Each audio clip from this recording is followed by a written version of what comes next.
I think there are ways of having a more privacy-focused CBDC. Now, the question is, do governments do it or not?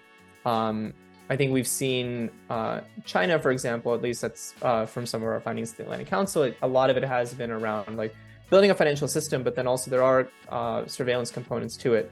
And then this has been a very active topic in the United States where how private is your CBDC?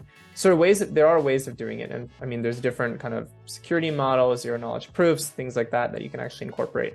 And the question is do they not? It's really important. And then this comes down to really this underlying question then of if a government doesn't have a privacy-focused CBDC that doesn't incorporate surveillance mechanisms, does that require then for cryptocurrency to be really the alternative for it?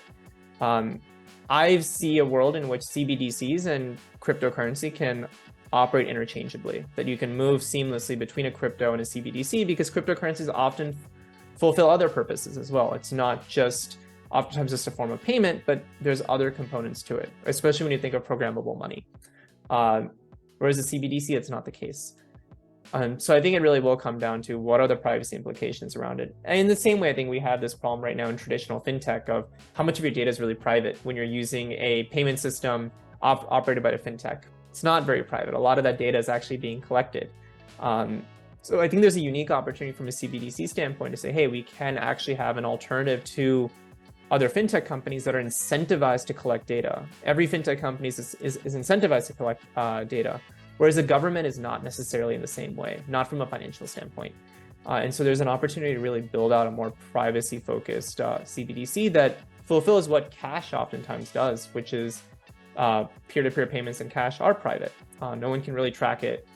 And I think that there is an opportunity to do that. The question, of course, is will governments do it? Thanks for watching this clip from Emerging Voices. If you enjoyed our content, please take a moment to like this video and share it with your friends. And to stay up to date with what's happening in Web3 from emerging markets, we produce a 5-minute, once-a-week newsletter recapping the week's Web3 news from Africa, Asia, Latin America, and Eastern Europe to help you stay informed and stay smart.